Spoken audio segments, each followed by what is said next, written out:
আম্মু নায়িকা হতে চেয়েছিল, সেটা না হয় আম্মু আমাকে প্রতিফলিত করেছে। আমার ঢাকা 17 আসন আর খুলনা 2। না, আমি স্বতন্ত্র হতে চাই, দল থেকেও চাচ্ছে নমিনেশন দিতে, বা আমি চাই না। আমাদের কিছু কিছু সিনিয়র স্যার আছে, প্রফেসর, তারা চায় না যে আমি এত কম টাকায় চিকিৎসা করি। আমি একটা বলিউডের ছবি করতে যাচ্ছি। Happy birthday.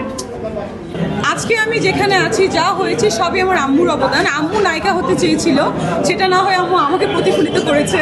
আম্মু ডাক্তার হতে চেয়েছিল, সেটা না হয় আমাকে হয়েছে। আম্মু বিজনেস করে, সো আমাকেও সে বিজনেস ওম্যান বানিয়েছে। এখন I think you got your answer. Thank you. আমি নায়িকা করছি বিধায় আমার মেয়ে আমাকে গালি দেয়, কেন আমি নায়িকা কোর্স আমি বলি যে আমার নায়িকা হওয়ার ইচ্ছা ছিল না, আমার ইচ্ছা ছিল না। আজকে আমার আম্মুর বার্থডে, সো আম্মু আমার সঙ্গে অলওয়েজই থাকে। তো বার্থডে এই জন্য স্পেশালি আবারও সাথে করে নিয়ে এসেছি। এখান থেকে আমি আবার এফডিসিতে যাব। আমার বার্থডেতে আমি আম্মুর জন্য অলওয়েজ কেক কাটি, বিকজ আম্মু আমাকে জন্ম না দিলে অবশ্যই আমি জন্মাতাম না, আর সৃষ্টিকর্তার ইচ্ছা ছাড়া। এই জন্য আমার বার্থডে মানে আম্মুর বার্থডে অলওয়েজ। আর আম্মুকে আমি সবসময়, আমার মা আমার সঙ্গে থাকে এভরি টাইম। মানুষ হয়তো বা যারা আমাকে দেখেছে তারা হয়তো বা জানে।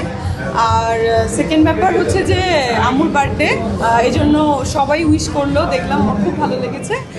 আর অ্যাওয়ার্ড পেয়ে অলওয়েজই ভালো লাগে। অনেকদিন পর একটা অ্যাওয়ার্ডে এসেছি। বাবার কথাটা আমি আসলে বলতে চাচ্ছি না, আপনারা নিশ্চয়ই চান না যে আমি আবার এগেইন ইমোশনাল হয়ে যাই। আমার বাবা নাই ঢাকা থেকে, না আমার ঢাকা 17 আসন আর খুলনা 2। সো আমি কই থেকে করবো জানি না। সবাই চাচ্ছে আমি নির্বাচন করি, কিন্তু এখনো করবো কিনা সে অন্য করতেও পারি না। আমি স্বতন্ত্র হতে চাই, দল থেকেও চাচ্ছে নমিনেশন দিতে, বা আমি চাই না। আমি সারা জীবন স্বতন্ত্র থাকতে চাই। কোনো দলের সাথে জড়িত হওয়া উচিত না, কিন্তু স্বতন্ত্র থেকে যদি জনগণের কাছে কাজ করা যায় অবশ্যই করা উচিত। বাট আমি করবো কিনা আমি এখনো বলিনি। আমি সেদিন জাস্ট ফর কিডিং আমি একটা পোস্ট দিয়েছিলাম, যেহেতু সবাই আমাকে অফার করছে তার জন্য, নাথিং এলস মোর। আমি আজকে অ্যাওয়ার্ড পাচ্ছি। আপনারা জানেন যে আমার Haven dental and beauty clinic নামে একটা ক্লিনিক আছে। এটার অলরেডি 4টা ব্রাঞ্চ, এবং আমার সঙ্গে পার্টনার আছে অলরেডি 5 জন এই আমার কোম্পানিতে। সো এটা আমরা ইউকেতেও আরেকটা ব্রাঞ্চ করতে যাচ্ছি। সো এই হ্যাভেন ডেন্টাল অ্যান্ড বিউটি ক্লিনিকের জন্য, এবং সাথে আমার যে সিনেমা একটা রিলিজ হয়েছে সেটার জন্য। মিস্টেরিয়াস পোস্ট আমি দিয়েছি বিকজ অফ আমার কিছু ইদানিং প্রবলেমের জন্য। কারণ আমার একটা ব্যাপার, আমি যে এটাও আবার বলি যে Haven dental and beauty clinic এটা হচ্ছে আমার একটা স্বপ্নের জায়গা। এটা আমার অনেক কষ্টে অর্জিত। আমি ডক্টর হয়েছি অনেক কষ্টে অর্জন করা, অনেক অনেক বাধা বিপত্তি। আমাকে পাশ করানো হতো না, টিচাররা অনেক আমাকে মানে মানসিক টর্চার করার পরেও আমি ডাক্তার হয়েছি। সো এই পোস্টটা এবং হ্যাভেন ডেন্টালে আমি যে এত কম টাকায় চিকিৎসা করি, আমাদের কিছু কিছু সিনিয়র স্যার আছে, প্রফেসর, তারা চায় না যে আমি এত কম টাকায় চিকিৎসা করি। তার জন্য তারা আমার পিছনে লেগে আছে, দ্যাটস ওয়াই আমি এই পোস্টটা দিয়েছি।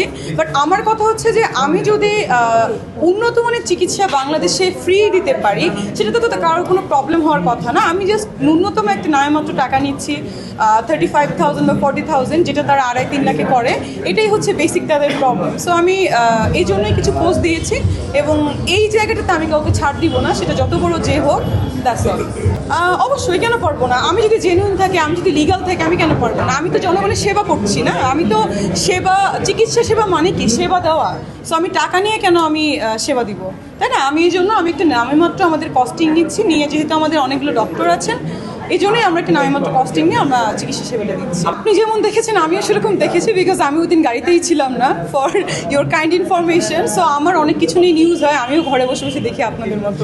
আর যে রোডটাতে ছিলাম, যে রোডটাতে ছিলাম ওই রোডটা কিন্তু শাকিব খানের বাসারই রোড। সো ইউজুয়ালি ওই গাড়িটা ওখানেই প্রায় দিনই থাকে, এবং ওখানে আমার বাসা ওই রোড থেকে 2টো রোড পড়ে। সো গাড়ি আসলে ওই রোডেই তো থাকার কথা ইউজুয়ালি, না ভাইয়া? সেটা তাদেরকে প্রশ্ন করেন না, আমি তো জানি না।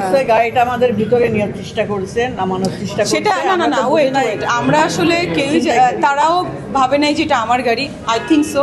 আবার আমরাও ভাবি নাই এটা কার। সো এরকম একটা মিসআন্ডারস্ট্যান্ডিং হয়েছে, এটা হয়তো আপনারা জানেন না। পরে আমরা কথা বলে ব্যাপারটা সলভ করেছি। আমি আসলে, তারা সিনিয়র, তারাও মিডিয়া পার্সন, আমিও মিডিয়া পার্সন। সো অন্য কেউ হলে আমি এটাকে এগেনস্টে যেতাম, অ্যাটেম্প নিতাম।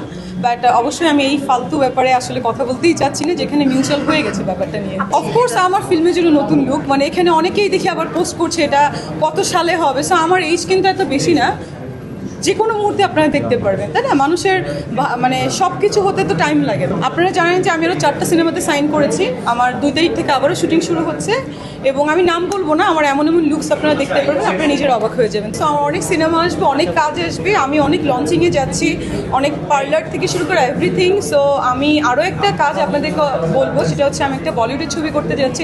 তো সব কিছু হলে আপনারা দেখতে পারবেন। একটা আইটেম বানানো, অফকোর্স দুবাই থেকে নেওয়া। এটা একটা কোম্পানি আমাকে স্পন্সর করেছে, সেই কোম্পানি হচ্ছে দুবাইয়ের যে শেখা মেহরা নাম শুনেছেন, সে এই কোম্পানির ড্রেসই পরে। থ্যাংক ইউ, এটা আমার কেনা না, এটা স্পন্সরের ড্রেস।